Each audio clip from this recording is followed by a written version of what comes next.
आज की दुनिया में सबको लाभ चाहिए, लेकिन गुरुजी कहते हैं कि लाभ जब मिलेगा जब आप लाभ को पलट के लिखोगे तो भला हो जाएगा।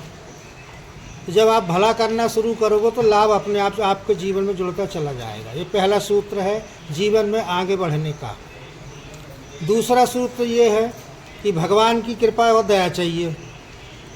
अब दया को पलट के लिखोगे तो याद हो जाएगा, और जब अच्छे दिल से सच्चे दिल से अपने प्रभु को याद करोगे तो आपको वो छोड़ेगा नहीं, आपको आगे बढ़ा के लेता हुआ चला जाएगा।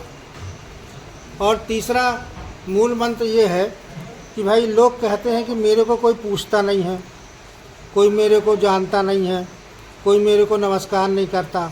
तो जैसे अपन कहीं चले जाते हैं और उसके बाद में क्या होता है कि एक कहीं पर भी ठोकर मतलब जो पत्थर रहता है तो पत्थर पे कोई भी गंदगी कर देता है, गंदगी करने के बाद उस पर गंदगी और थूक देता है, कुछ भी कर देता है, और उसी पत्थर पे कोई आकृति बनाने वाला, कोई शिल्पकार उसमें कोई भगवान की मूर्ति बना देता है तो वही मूर्ति पूजनीय हो जाती है। तो इसलिए आपको ऐसा अपने आप को बनाना है कि आपको खुद अपने अंदर खुद ऐसे ही जीवन का यापन बनाना है और अपने संस्कार लाना है कि लोग आपको दूर से पूजें और आपकी जय जयकार करें। अब एक कहावत है बचपन में सबके साथ होती है, चौथी बात जो है कि अपन चलते रहते हैं पैदल, कहीं दोस्त कंधे में अपने गले में हाथ डाल के जा रहे हैं और किसी एक व्यक्ति को क्या होता है उकटा लग जाता है। उकटा कहते हैं जिससे ठोकर, तो सामान्य रूप से खून आ जाता है अंगूठा में, तो उस पत्थर को गाली देने लगते हैं, उसकी दैया मैया जो भी होती है जितनी गंदी गंदी बनती गाली। अब उस पत्थर का क्या दोष है भाई, वो तो अपनी जगह स्थिर है, लेकिन पत्थर जो है वो तो अपनी जगह स्थिर है। नादान तो हम है ना जो हम देख के नहीं चले। जीवन में अगर आपका कुछ बिगाड़ हो रहा है तो इसका मतलब ये है कि आप कहीं भी देख के नहीं चल रहे हैं, इसलिए आपके जीवन में जो है ये आपको ठोकर लग रही है, कष्ट हो रहे हैं। पांचवा सूत्र ये है कि पूजा का कोई फल नहीं होता है।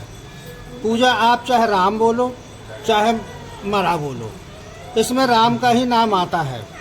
इसीलिए इसमें दो शब्द बताए गए हैं हमारे गुरुजी के द्वारा कि एक किसान जो है अपने खेत में जब बोनी करता है तो अनाज को कभी भी एक दिशा में नहीं लगाता कि एक अंक मतलब वो बीज है और एक एक करके लगाए, ऐसा नहीं है। वो दाएं बाएं आगे पीछे चारों साइड पर वो उस बीज को फेंकता है, लेकिन उसकी विशेषता आप देखिए कि जो बीज निकलेगा तो वो ऊपर ही आएगा, नीचे नहीं जाएगा। भगवान की आराधना अगर आप अच्छी भी करोगे बुरी भी करोगे तो आपकी पुकार ऊपर ही सुनी जाएगी, ना कि नीचे सुनी जाएगी।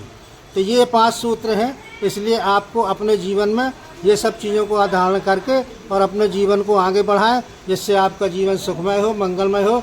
जय राधे राधे, जय श्री कृष्ण।